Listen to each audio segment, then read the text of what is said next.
Welcome to this special Facebook Live broadcast. We have an exciting evening planned for you. This is a story that started over 40 years ago, and tonight is your invitation to be a part of this story. I'm live from the Southern California campus of Harvest Christian Fellowship with some outstanding guests and really the men that God is using to bring this incredible story to the screen. My name is Steve Noble. I'm with Call to Action Radio, and I'm here with, of course, Pastor Greg Laurie, and hello, and John Irwin, the director of the film. Steve McQueen, American icon. A story that began over 4 decades ago. Pastor Greg, why this story? Why now? Well, it's a great question, Steve. I would say, for me, it started back when I went out and bought a replica of a Bullitt Mustang, which I found in Houston, Texas. And it's a car that I've always loved because I saw the film, and I've always been a McQueen fan. But last year, during our evangelistic event we call the SoCal Harvest, I watched a documentary film about the life of Steve McQueen, and it told the familiar story of his horrible childhood, his ascent to fame as the #1 movie star in the world, and then he disconnected from Hollywood, got cancer, and died. The end. I'm like, wait, I heard he had become a Christian, but I didn't have any firsthand knowledge of it. So it started with a Google search, Steve McQueen, conversion to Christianity. There wasn't a lot out there, but one name bubbled up, and it was Leonard DeWitt. And this was the pastor of McQueen, supposedly. I didn't even know if the story was true. I was able to track down Leonard DeWitt. As it turned out, we had met before at a crusade I did in his city. And he spoke with me for about an hour, filled in a lot of details, and I flipped out over the story. So that night, I was with John Irwin, who ends up directing this project, and I tell him this story. Actually, I told him on the phone before that, and he got it like in 5 minutes or less.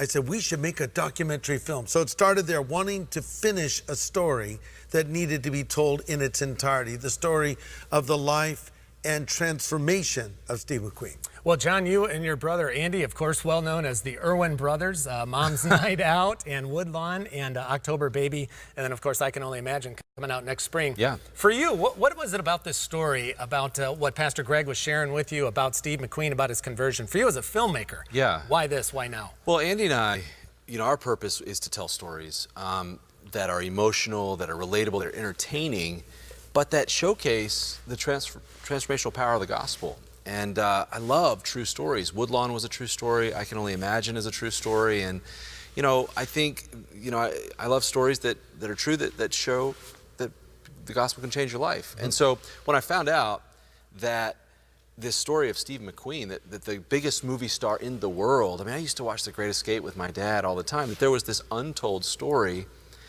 about where he ultimately found meaning and hope and purpose in his life. He was asking questions that we all ask. He had accomplished everything on his list and said, this hasn't made me happy. I don't feel the way I hoped. And he went on this quest and he found Christ, and it changed his life. And those closest to him said it was the happiest he ever was in his life.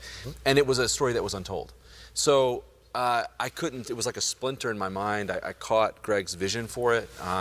It was super interesting. I remember when Greg had researched a bit and was telling the story to Mel Gibson at backstage kind of at the crusade, and I was leaning over their shoulder. It was so intriguing, and both Mel and I were, tell the rest of the story, Greg. Did this really happen? And to find out, yeah, it did. It absolutely happened. And in fact, there's audio recordings in this film that have never been heard before of McQueen. And it's just a great story and a super relatable story. And it's a story about a man that reached the pinnacle of success and fame and found that it wasn't the answer. Yeah. And I think that's very relatable. I think a great film asks a great question. And I think that question of what truly makes us happy in life is something that's really relatable. And the film turned out great. The team did amazing, and it far exceeded my expectations. Yeah, one of the things about it is like I mentioned before, this story started over 4 decades ago. And tonight, as we discuss this and as people find out more about Steve McQueen and his story, now we all become a part of his story and a part of what God wanted to do with Steve McQueen, even though we're 37 years on this side of the grave. We're going to see a trailer right now so that you can begin to see just how powerful this movie is. Here's the trailer for Steve McQueen, American icon. I think he'd been looking for so much for his whole life. And he felt maybe I'm a little empty, so what is it I'm missing?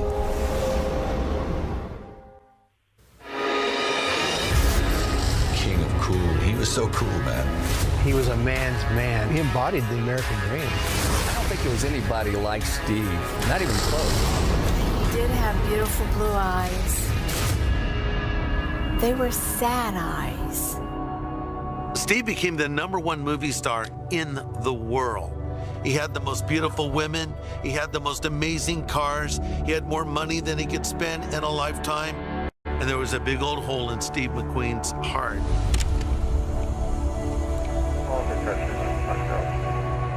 I cut myself short, and a lot of my life I've wasted. You know, I've done things that I wasn't alive. He was looking for so much, and I think he'd been looking for so much for his whole life. And he felt at the end of it all, maybe I'm a little empty, so what is it I'm missing? You can have as many cars as you want, you can have as many homes as you want, you can have all the money in the world, but if that doesn't satisfy you, then what is it all worth? He disconnected from Hollywood and literally walked away. He wanted something else. He was trying to find a life of peace. And that is the story I want to tell in this documentary film. It's the best Steve McQueen there was. We were soulmates. I'm gonna marry that man. It's not just for me, it's for everyone.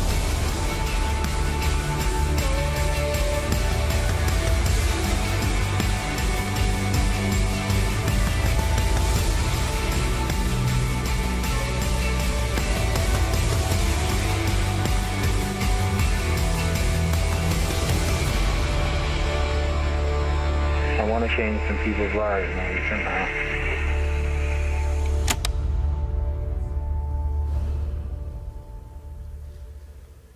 Yeah, I'm sure you can already begin to see just what God is up to with this incredible movie, Steve McQueen, American icon. And by the way, if you're a pastor and you're joining us tonight on Facebook Live or calling in, we want you to go to partner.stevemcqueenmovie.com to find out how you can help engage our culture, engage your church in the next several weeks leading up to the movie. And if you're just joining us and you're not a pastor, listen, God can use all of us to be a part of what he's doing here with Steve McQueen's story, stevemcqueenmovie.com. When we watch that trailer, you guys, and react to what's going on there.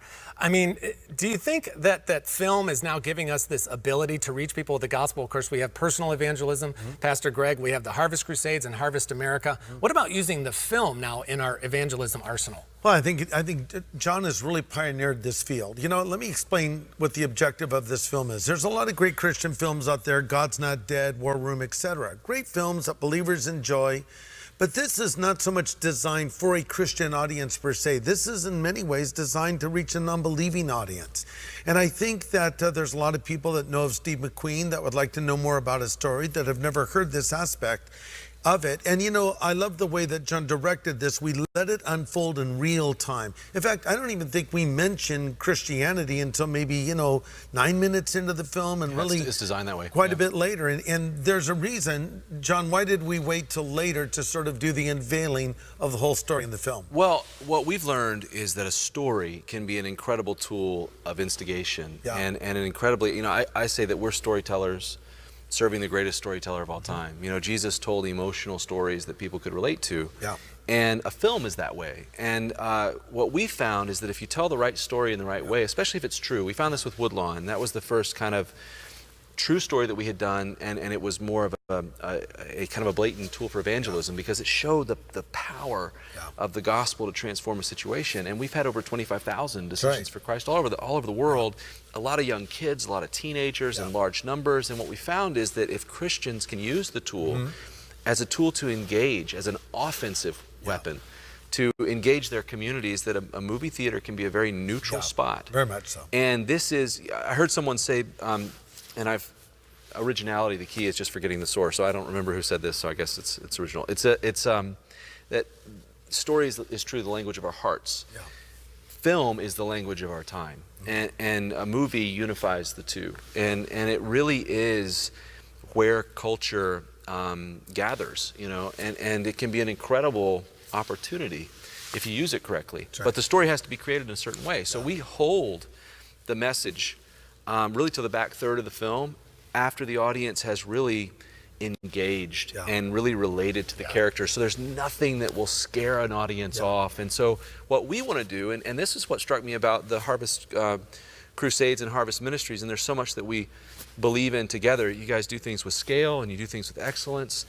And when I heard the statistic that, I think it's over 85% of the decisions for Christ at a crusade are Christians bringing their friends. That's true. That's how this works. We applied the same thing to the movie industry. And so these tools are engineered for Christians to reach out to their friends and neighbors and say, hey, come watch a movie with me. And I guarantee you, people, the film is made to provoke questions. Yeah. We're going to see it. We're going to see a clip from the movie right now because you keep mentioning the story. This story is so powerful and it's so well done. Let's check out an actual clip from Steve McQueen, American Icon. A community of car enthusiasts and collectors, Bullitt transcended McQueen from star to legend. Steve McQueen just like cool stuff. I mean, what cars are as iconic as the Bullitt Mustang?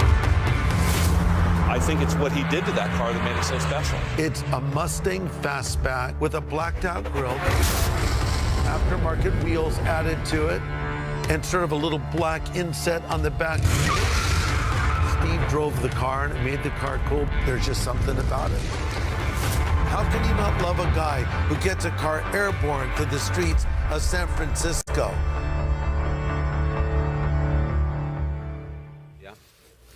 So we want to make sure we take your questions tonight. So if you're watching on Facebook, just type your comments right there on the comment section underneath the Facebook Live. And then if you're listening by phone, we want you to just hit *3. Hit *3, and then we'll take your call. We'll actually put you right on the air here in our Facebook broadcast because we want to hear your questions, your reaction to this film. I think we've got, I think we might have our first caller on the line. Let's go to, this is a Facebook comment from Rich. And his question, you guys, is it really confirmed he was a Christian before he passed away? Because I know the first time I heard the story, Pastor Greg, at a SoCal crusade, you mentioned that me as a cynic and a talk radio guy, I'm like, oh, that probably happened after he got his cancer diagnosis, but it didn't. Well, that brings me back to the conversation I had with Mel Gibson. I was talking to Mel about the fact that Steve became a Christian. He said, yeah, I think it happened when he was dying. No, actually, Mel, it happened 6 months before. And in fact, when Steve McQueen became a Christian, he was the #1 movie star in the world. He had walked away from Hollywood. He was charging $50,000 to even look at a script. And so he had grown his hair out really long, his beard out really long, and he had disconnected, and he moved to a little town called Santa Paula, California, sort of like small town USA. I think it reminded him maybe of the home he was raised in Slater, Missouri. And he had mastered auto racing, he had mastered motocross, of course, mastered film. But one thing he always wanted to learn how to do was fly a plane. So he bought an antique Stearman biplane. You've seen a little clip of that yellow plane. That's why it's there. We explained that in the film.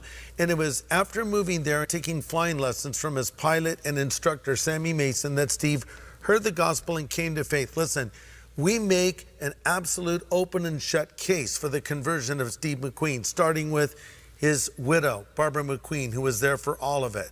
Also, Stan Barrett, one of the guys who shared the gospel with Steve and was a friend of Steve's and was a stuntman for Steve and Paul Newman and Burt Reynolds and many other. Also, we have Barbara Lay, who knew Steve quite well, was one of his girlfriends actually. But I think the most compelling thing of all is Steve himself talking about his faith.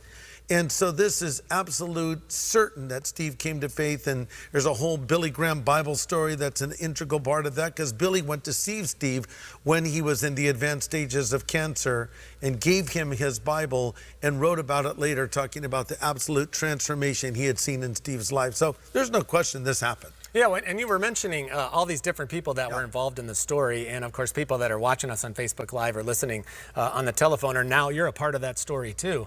How does Mel Gibson, how does Braveheart, how does he fit into this story? Well, it just, you know, I believe the Lord put it together, Steve. What happened was Mel was just kind of coming out with a new film called Hacksaw Ridge. So he contacted me and asked me if I'd like to go see the film, like preview it.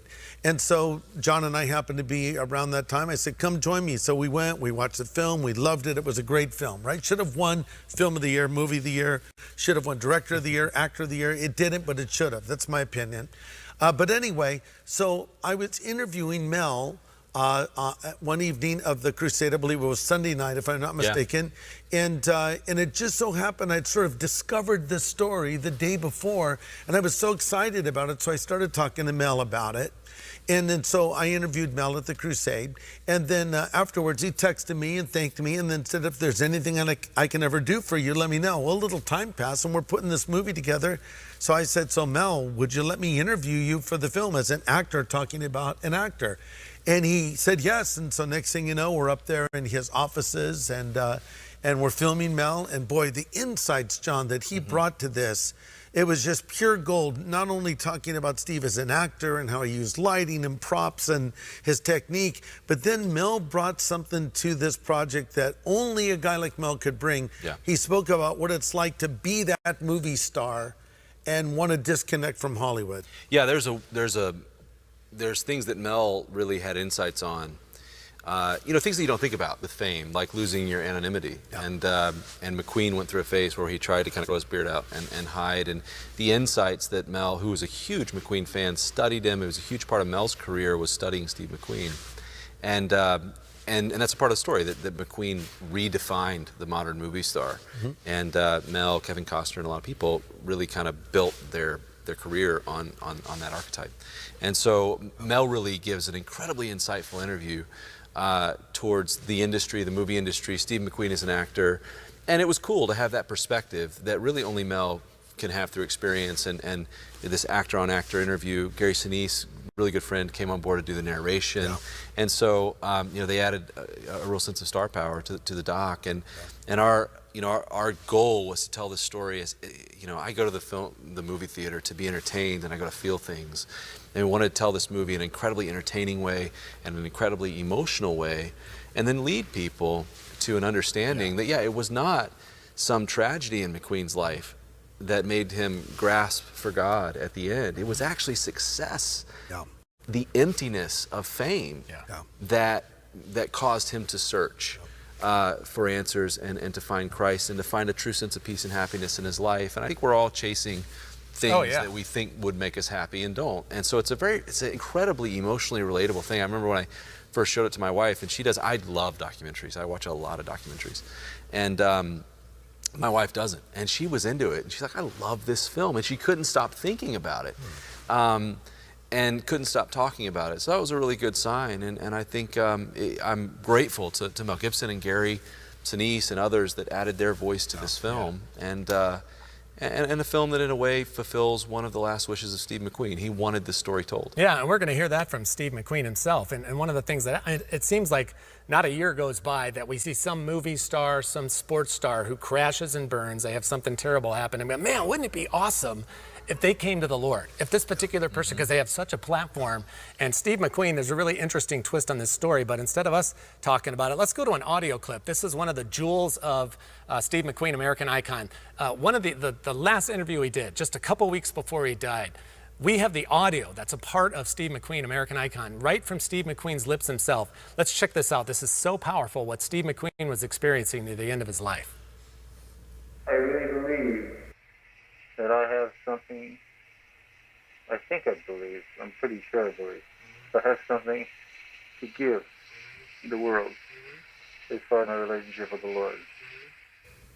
So, I mean, how do you react to that? This is Steve McQueen. In case they didn't understand it, what did he just say? Yeah, he said and that's a clip of an audio tape that has never been heard before. A little cassette tape player, someone recorded it. It was his last interview 2 weeks before he died. And what he said there is that I really believe I have something to give to people in terms of my relationship with the Lord. And he went on to say, I want to change some people's lives. And he said later on in the interview, you've asked if I found a cure, because he was obviously dying of cancer. He said, the cure to my life was finding the Lord in my life. And I want the world to know that story. And so in many ways, it struck me, first of all, I remember listening to that tape, thinking like, wow, this idea that Greg had fulfills one of the dying wishes of Steve McQueen. It really blew me away.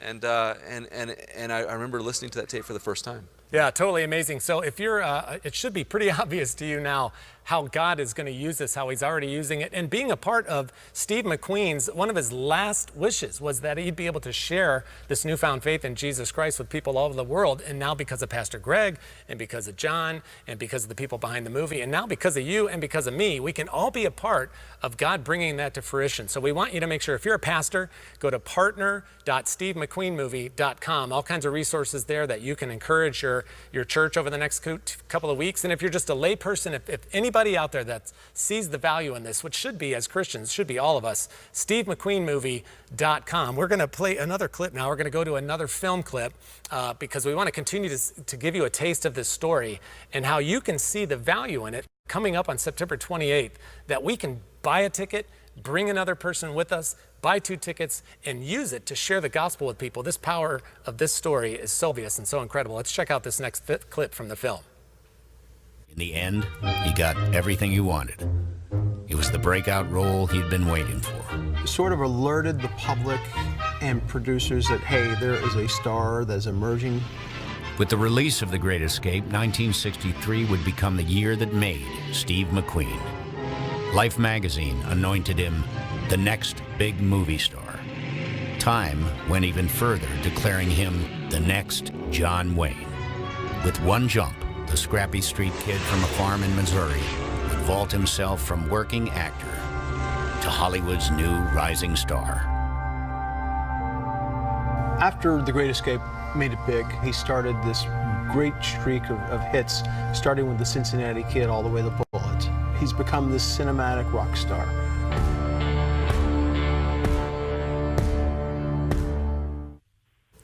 Well, let me ask you this question, John. I'll start with you because, you know, I think, and I'm just going to be brutally honest here, I think as Christians, we have another Christian movie comes out and part of us is like, well, I have an obligation to go see it. But I wonder if it's going to be really up to snuff. Our standards now are so high for movie, for media, for anything in that realm. How does this movie measure up, this documentary measure up to what we're used to seeing on the film? Well, I mean, I think I created it, so I don't know. Okay, next question. The best one. I'm sorry to offend you. Do you want to answer that question? Yeah, let me answer it for him. We don't use the standard of Christian films to compare ourselves to. We compare ourselves to the best documentary films made. This is the best documentary film ever made on the life of Steve McQueen, in my opinion. Now, my biased, of course, but I've showed it to a lot of people. I showed it to someone the other day who knows this very well. He works in the film industry, works in video, TV.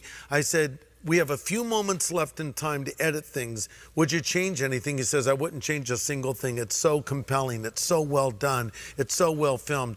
And so, you know, this is telling the story that people have heard to some degree, but then we have a much bigger story we're bringing here, and it's going to blow people's minds. I just guarantee this is on the highest level of quality. It moves you. It has original music that was brought to it. And we have, as it's already been said, Gary Sinise is doing the narration. We have Mel Gibson. You know, Mel Gibson doesn't do many interviews, and they have him support a project like this and lend his credibility, but also his voice and his thoughts made such a huge difference. And we have Barbara McQueen, who was the widow of Steve, and she has not done films up to this point. She has been very reluctant to dive into the story, and yet she fully participated, giving us access to our amazing library of photos. So we've got an A-team on this, from the director to the participants, but the biggest thing of all is that we're telling a story that's never been told before. And, you know, we're always changing it. In fact, just as we were showing a film clip, I was saying to John, let's edit this one part. It's minor. So you have a quote you're always saying, a film is never George finished. Lucas. Yeah. George Lucas said films are never complete, they're only abandoned. Yeah. So you know?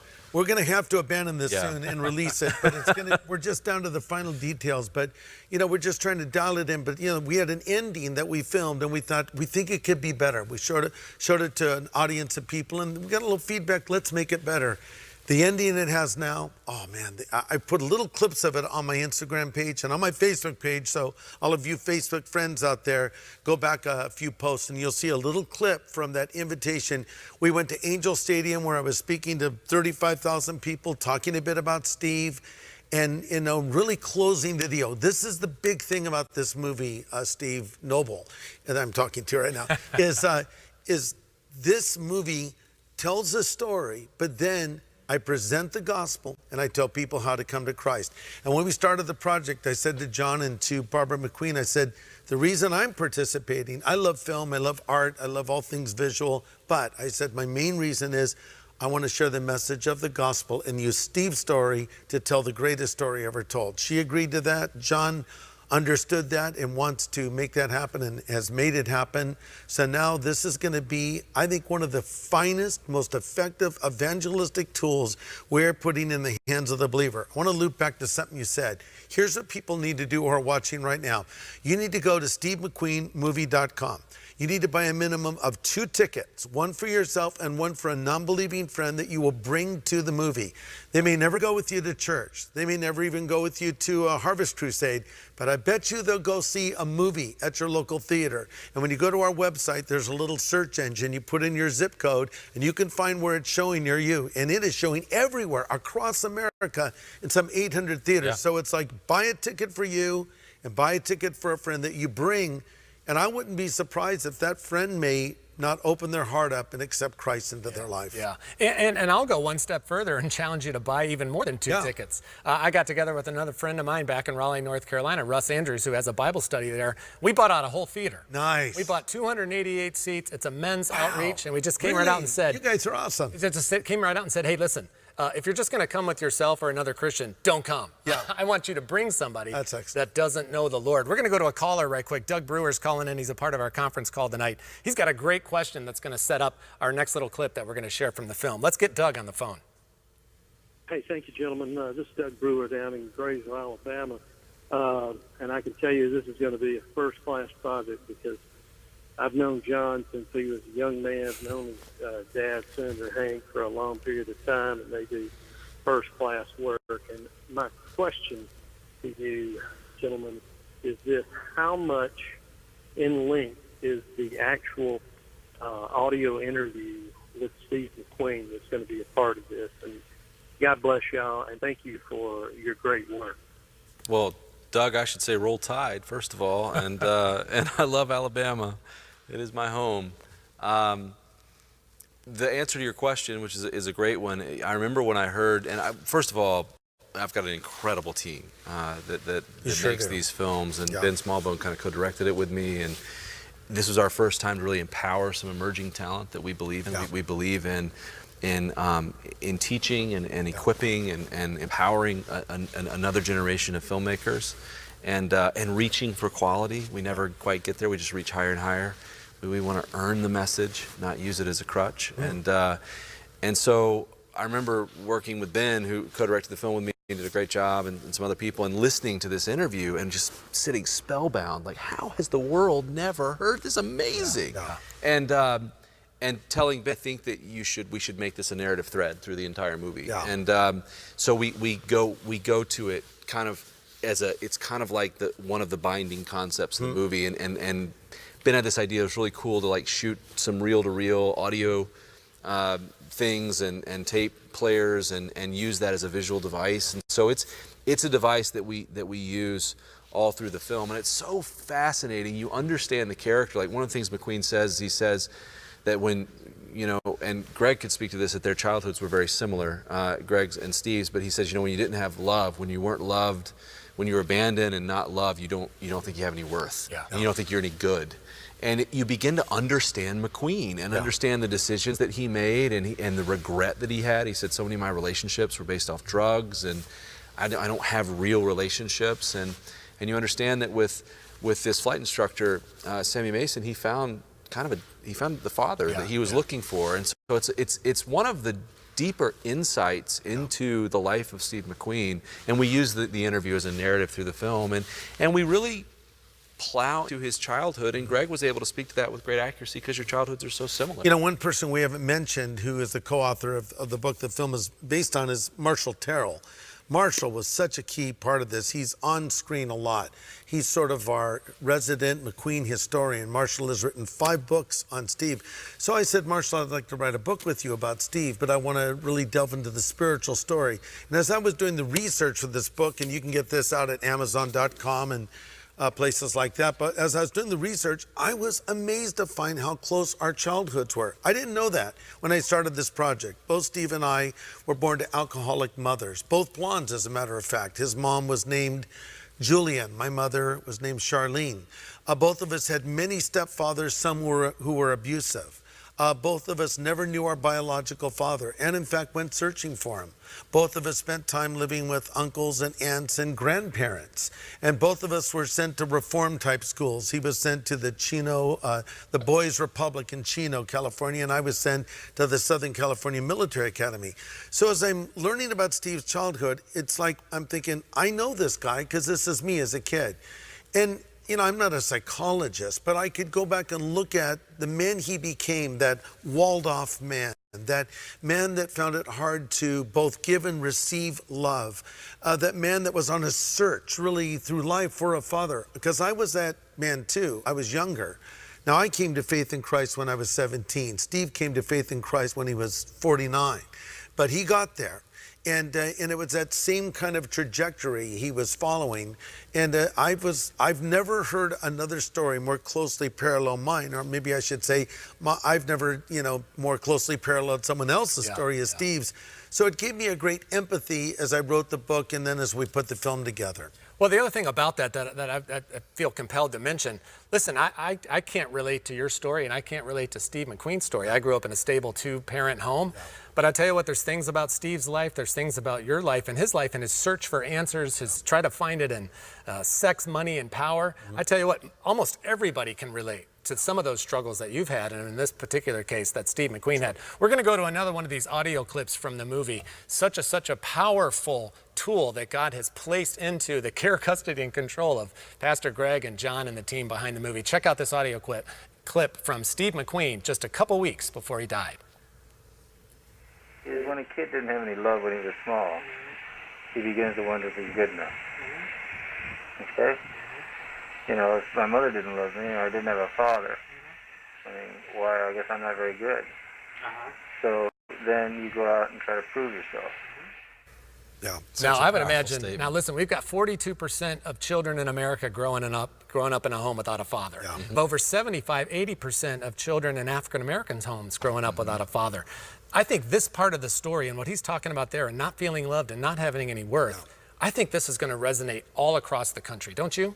Yeah, I think you root for the character. You root for him. He was just this scrappy street kid that willed himself to the highest place in the entertainment industry that you could. And when you understand his childhood and the wounds from his childhood, you really empathize with the character. And yeah, he made a lot of bad decisions in his life, but you understand him. And we wanted to take that, one of the big words we talked about was empathy, and trying to take an empathetic look at the decisions he came to. And like one of the lines we wrote that Gary Sinise is so good and his voice is so great, he's a good friend. Sounds so good. Do it again. Let's hear a little Gary. Gary just talks like this, and he's a great friend and a good guy and a truly great American with his Lieutenant Dan Band and everything he does with the troops. Yeah. But we wrote that that it's like this kid as a child he was deprived of almost everything. So when he had fame, he decided to deprive himself of nothing. And he really. It's almost Ecclesiastes in nature of him just trying everything to fill that void. And the funny thing is, again, it wasn't finding out that he had cancer that made him leave Hollywood and go on the search and quest for God. It was the Towering Inferno, which was it was a precursor to the modern blockbuster. It was the pinnacle of his fame. He had defeated Paul Newman as his rival, and it was like there was nothing left to accomplish. Yeah. And then that's where he left, and I think that, again, that's why it's a tool for what Greg and Harvest are passionate about, which is evangelism. Yeah, about evangelism. Speaking of that, and by the way, I think it's kind of unfair that John's the only one on the stage that wasn't born when the Towering Inferno came out. But speaking of evangelism, you mentioned Billy Graham earlier. How does Billy tie into this? This is another amazing aspect of this story. Well, and it's another point that proves the validity of the story. So what happened, so Steve did get cancer. And obviously he wanted to live. Up to this point, he had been a real daredevil, always taking risks. And now he said, now that I found the Lord, I have something I want to live for. In fact, Steve was quoted to say, Leonard DeWitt, his pastor, told me, he said, my only regret, realizing he would probably die, is that I was not able to tell more people about what Christ had done for me. Wow. So he now has cancer riddling his body. The surgeons in America will not do any, they won't do an operation on him. So he found a surgeon in Mexico to do it. So he chartered a plane. And he asked his friend and pastor, Leonard DeWitt, is there any way I could have Billy Graham come meet me? Billy was at the zenith of his ministry at this point. And Billy heard about it and knew, of course, who Steve was and came to visit Steve. And I think they met on 2 occasions. One, they spent more time together, but then the meeting that is part of our story in the film is there on the runway, the chartered jet was there.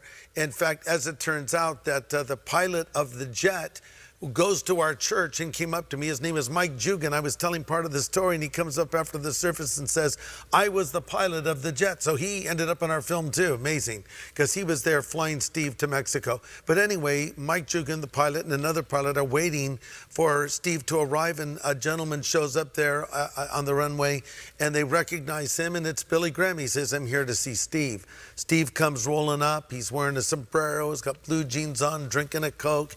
Hi, guys. And he sits down, and Billy spends time with him. Billy prays with him. And then Steve realized that he had misplaced his Bible. And Billy said, here, take mine. And he gave his personal Bible to Steve, and he inscribed it to Steve, to my friend Steve McQueen. May God bless you always. And then wrote in Philippians where it says, he who has begun a good work in you will keep you unto the day of Jesus Christ. And so Steve took that Bible with him to the clinic in Juarez where the surgery was being done. Amazingly, he survived the surgery that lasted for hours, but then in recovery, he died of a heart attack. And they went into the room where he was, and they pulled the sheet back, and Steve was holding on to the Bible that Billy Graham gave him. So we just knew we had to find this Bible. Incredible. So Barbara McQueen owns the Bible. We filmed it. I'm holding it. I'm reading from it and looking at the notes, because this was Billy's preaching Bible. There's notes in the margin. Obviously, Billy had used this to preach from, but then this incredible inscription, and on the cover, Billy Graham. And so it's an amazing story. And by the way, we're working on getting this Bible placed in the new Bible Museum in Washington, D.C. in a special exhibit, because you know, this is a historic Bible belonging to Billy Graham, the last thing held by Steve McQueen before he left Earth for heaven. So an amazing story, but that's where Billy factored in. Yeah, pretty amazing. Let's go to another caller. Miles Morsy's calling in right here in California, in San Francisco. This is a great question, Pastor Greg, for you. Go ahead, Miles. Yeah, I'm figuring that you will share the gospel at the end of the story, and then what you're going to do, and then for us to ask or things to say after the film with the people we bring, and things to do. Very good question. Thank you for asking that. If you go to my Facebook page, if you're watching here on Facebook Live, go back a few posts, you'll see a little clip from the ending of the movie where I present a bit of the gospel. Yes, I will share the gospel. I'll tell a person how to accept Christ, and I actually lead them in a prayer. Then we will have resources at SteveMcQueenMovie.com that you can download to use in the follow-up process. And I will send personally a free Bible to anybody that accepts Christ as a result of watching this film. It's a special Bible we've produced called the Start Bible that's really geared toward new believers. And this is really our hope and our prayer. When it's all said and done, we want to see people come to believe in Jesus Christ. So again, go to our website, SteveMcQueenMovie.com. But really, what needs to happen, Steve and John, is when that prayer is prayed, and after you leave that theater, you know, you need to do the follow-up and say, so did you pray that prayer with Greg? Yes, I did. Well, let me tell you what it means to be a Christian. Then you need to take that person to church with you and befriend them and help them grow spiritually. That's called discipling. And that's part of the Great Commission, to go into all the world and preach the gospel and make disciples of all nations. And so we're all called to do that. There are no exceptions. And we're giving you this amazing tool to help you do that. Right now, you just take them to see the movie. It'll come out later in DVD, and later it'll be in streaming form. And if there's a book out right now as well that you can get, and you can give them this book to read and start by reading it yourself. It's called Steve McQueen, The Salvation of an American Icon. Well, John, this movie isn't meant to just be a great movie. It's not just a documentary. It's not just a good story, but it has a purpose, as Pastor Greg was talking we've really pioneered. This is our big passion. Of we believe. And our two big things are to help spread the gospel and support the local church through stories, through mainstream entertainment and stories. And we found that's an incredible venue. It's such an accelerator. It takes people's results, you know, and exponentially amplifies them. And we have a lot of data. And you know what's fascinating? If you want a little data about culture, you know, obviously we're the most connected generation ever. And all these kids, I think the average teenager has about 250 friends on kind of a bifurcated social network. But the number of people you can count on in a life crisis has been declining since like 1951. The space per person has tripled since 1970. So you put everything together and you have this generation that lives in a large space alone, has no one they can count on, and has a digital window into the lives of 250 perfect people. Wow. So the most connected generation in America is being called the generation of loneliness. And they're incredibly lonely, and they're wanting to be a part of something, and they're not wanting to miss out. And I think they really want a conversation and a relationship more than ever before. What the film does is creates that opportunity. And what we found is, and again, we have a lot of data on this now. The big thing people say, if you make the movie right, if you make it as a tool and you tell the story emotionally and in an entertaining way, the big thing people say is, I remember with Woodlawn, time after time again, we'd hear stories of people saying, I need what's in that movie. Yeah. Can someone explain to me what's in that movie? And we all have a story. We all have a testimony, like Steve McQueen, of how Christ has changed our life. And I would just encourage you to get with the person that you brought the movie and maybe listen for a little bit. Because they will talk. I almost guarantee you, after a movie, because I have a lot of data to prove this, that they will just start to open up and share their story and their questions, and it will lead to conversations. And we're engineering that, but it's kind of like what I tell Christians and pastors and moms and dads and football coaches and business leaders is, I'm going to set a volleyball that you have to spike. And it can be a very powerful relationship, but it requires both of us. And the movie is a tool for you, but you have to use it. Well, it's such a natural one, too, because whenever we go see a movie with another person, what's the first thing we do after we leave? We talk about the movie. That's true. And in this case, Pastor Greg actually shares the gospel, gives an invitation, and it's such an easy, like you said, just kind of an easy setup over the net. I want to go to a caller, our last caller for the evening. Liz is calling in. This is a great foundational question, Pastor Greg. For those of you that might have joined us a little later, this kind of goes to the origins of this story. So let's go to Liz real quick, calling in. Hey, Liz, are you there? Yes. Yeah, go ahead. Hi, Pastor Greg. I just wanted to know, what was it that made you choose Steve McQueen out of all the people in the universe that you could have chosen? Great question. Yeah, there's a great question. Well, it's hard for us to fully understand who McQueen is in culture today because there's no one quite like him. Steve McQueen was like Johnny Depp, Brad Pitt, George Clooney, Tom Cruise, and Matt Damon, all in one guy, and even that doesn't explain him.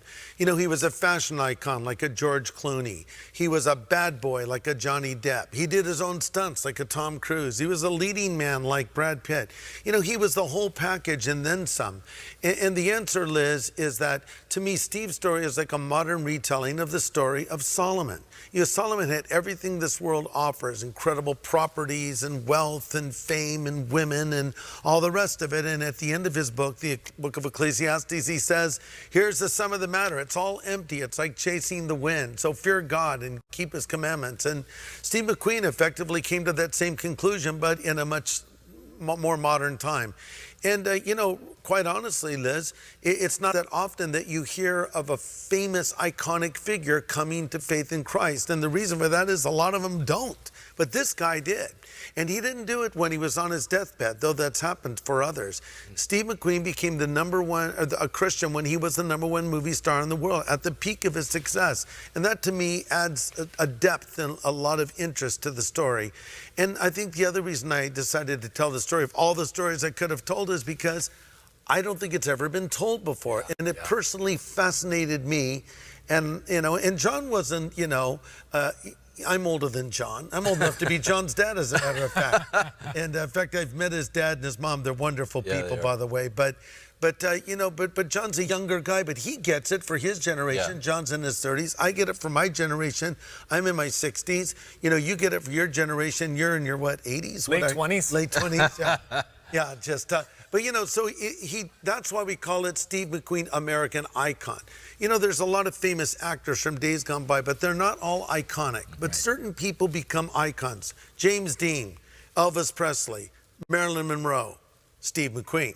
So he's an American icon. He transcends generations, and therefore his story will connect to a younger generation. I know this because I've used this illustration of his life in talking to young audiences, but it also obviously connects back to my generation and maybe a bit older who remember him when he first came out. Well, you're bringing up that you can relate to it, John can relate to it, I can relate to it. A great question from one of our friends on Facebook.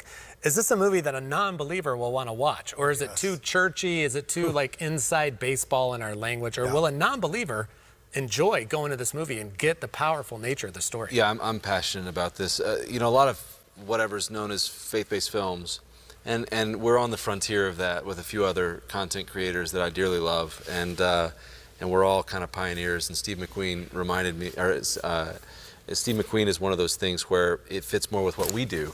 And what we do is specific. You know, it's kind of like a tree that has grown out into its branches, and each branch is different from each other. And there are films that are designed to edify Christians and that you need to be a Christian to see.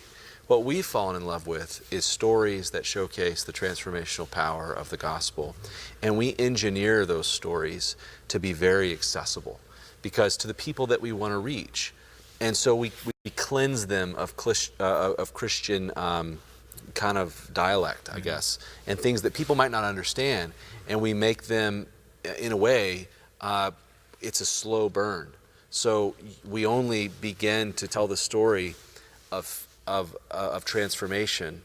I can only imagine is very much the same way. We only go to the story of transformation after the audience is fully engaged, rooting for the character, emotionally bought in, and so it doesn't ever feel like, God willing, inauthentic, or I don't think you'll ever cringe. I don't think you'll ever, wonder what your friend is thinking. It's just a story. And we're just really, the way I approach the project is this is simply the first complete documentary on Steve McQueen. For whatever reason, I think because this part of his life doesn't match the King of Cool Rebel brand, this part of his life has been omitted. But this is a very real part of his journey. And so whether it's like Louis Zamprini that Greg interviewed several times in the book Unbroken, you know, it's just a very authentic portrayal of his story, and we want to make it accessible. And hopefully that's the direction we're going, is to create tools that you can feel great about bringing your friends to, that will create opportunities for you to share your story with them. And this is the part of Steve McQueen's life that's going to last forever. Which is so amazing about this story. And before we finish up our time together, I want to play one more clip. This is one more audio clip. Steve McQueen himself, just a couple weeks before he went to heaven. Start living again. That's what I'd like. And to try to be able to change some people's lives, maybe somehow. With what I know of the Lord. What I have to offer, what's happened to me. I'm just a delivery boy. My Lord, what I had me in the separate, but all the mail and the cards and all, he's gone into the Lord. So that means I'm doing good. So I think I'm meant to stay here. So. Yeah, talking about just a delivery boy, that should sound familiar to all of us, but just a delivery boy of this good news of Jesus Christ. And now we become like co-delivery boys and girls with Steve McQueen, don't we? Yeah, we really do. And I just felt like John said, this was one of the dying wishes of a man who has been in heaven now many years. But I thought people need to know the story, and God's given us a platform through Harvest Crusades and through Facebook Live and social media and radio and television. I thought I want to tell the story to a whole new generation that have never heard it, and kind of fulfill that wish of Steve McQueen, and let people know that if God can change a person like Steve McQueen, God can change anyone. No one is beyond the reach of God. So think about now someone you know, maybe it's a mom or a dad or a brother or a sister or a son or a daughter or a friend or a coworker. You can't even imagine them as a Christian. Okay, now start praying for them by name, that God would transform them. And go to SteveMcQueenMovie.com and buy a ticket for them and take them to see the film. And let's just pray that God will open their heart, because as John was saying, the story unfolds in real time. We show how Steve was raised, how hard his heart was, the crazy things he went through, and then the real transformation that happened because of Jesus Christ. If it happened for Steve, it can happen for anyone. Yeah, and John, Steve McQueen talked about being a delivery boy. Greg's the delivery boy. You're a delivery boy. You tell stories. But can't we all be with this movie coming out on September talking 28th? about being a delivery boy, an interesting thing that people might not understand, Christians might not understand, and again, we're plowing this field and pioneering it, is that film, entertainment, is America's second largest export. We are literally the world's storytellers, and something happened called the digital revolution, where the globe has gone completely digital. So now all of a sudden in our time, the Great Commission is possible in our time. And we're the first generation that could be able to say that. The way we go forward is we harness the mechanisms. There's always been the message of the gospel that's unchanging, but the mechanisms to get that gospel to people change with the times. Film and entertainment is an incredible mechanism to be able to do what Jesus did, to tell stories. It's a new way to do a very old thing. And so what people might not understand is when you go see it in America, anything that becomes popular in America goes on autopilot to the globe forever. Yeah. Peter Jackson, a line I quote a lot on set, especially whenever it's cold, he says, pain is temporary, film is forever, and he's right. This is the most eternal medium that you can work in, and films go on and on and on. So here's a way for Christians to come together, and it's like Joshua in the Battle of Jericho. The more noise we make when this movie comes out, the further it goes on, home entertainment and all over the world. This film will travel, and on the digital platforms that we'll announce soon. There's some great partnerships around this film. What makes all that work is a successful launch, and so it's kind of like when you see it and championing it. Not only are the people in your life going to see it, people around the world are going to see it. And McQueen is popular around the world. So it's very interesting that the Christians might understand that this is a way to harness a mechanism to get the gospel around the world. And going to see it in America, for whatever reason, the world loves popular American entertainment. And it is a Trojan horse to the world. Our films have been distributed in over 100 countries. Many of those persecute Christianity, but they can't stop the movies because of the way the entertainment industry is structured. It's a great opportunity. And that's why Thursday, September 28th is so important. This is a one-night Fathom event, Pastor Greg. And this is like, we got to come along Moses and hold his arms up while he's doing this battle. If we don't show up, if you show up on the 29th, you missed it. If you're there on September 30th, you missed it. It has to be on Thursday night, September 28th. So why is that night so important? And then speak directly, if you would please, Pastor, to the other pastors joining us tonight and how they can get involved and what they should do. Okay, well, this is a Fathom event, and you've probably heard of Fathom before. They do one-day events in theaters around the country. And how many theaters is it, John? 800 it's theaters? Over 800, 800 theaters. It'll be shown all around the United States. I'm almost certain there's a theater near you. Just go to our website, SteveMcQueenMovie.com. Put your zip code in. You'll find out your closest theater. But, if this event is a success, and we trust and pray it will be, then that is that big noise that John was talking about, and people pay attention to it. Hey, Hollywood pays attention to it. And then there may be an encore showing of the film, meaning that another date is secured for another Fathom event. But we want to make September 28th a success for sure, and that is how we kind of get it on the map. And Pastor, just a word to you. I'm encouraging you to use this as a tool. Here we have Steve Noble, who had a Bible study of men, bought out a whole theater. Your church could buy out a whole theater very easily. You could buy out multiple showings of a theater near you. So just find out what theater is showing it and encourage your people in your church to go see it, but more importantly, to take non-believers with them. And we have really cool downloadable materials that you can post on social media, that you can print out and put in your church bulletin, and a lot of great resources. Really, command central for this is SteveMcQueenMovie.com. That's a website. You'll find out everything you need to know. And, Jesus did not say that the whole world should go to church, but he did say the church should go to the whole world. This is not a time for us as Christian leaders and for churches to back off. It's a time for us to permeate and infiltrate culture.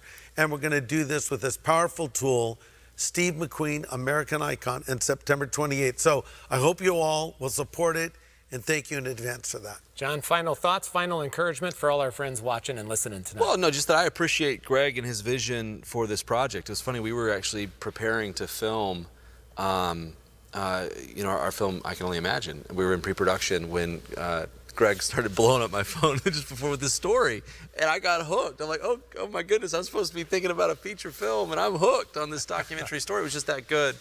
But what I love about Harvest and why I've become such a huge fan is we exist for the same thing, which is to get the gospel to the world, and to do it with excellence and do it with scale. And film, as I explained to them, this could be kind of one of the next great adventures, and an extension of the ministry of Harvest, except that this time there's no, there's not four walls to where it's happening. It's happening all over America and then all over the world as this thing goes on ancillaries, ancillary channels, both on the streaming platforms, DVD and home entertainment, on television, on global distribution, and all that is triggered by the success of the theatrical. So this is a way for Harvest to do what it's always done, but in a new way and in a global way, by harnessing the power of entertainment. So I'm honored to partner with Harvest. I love this ministry. I love the people.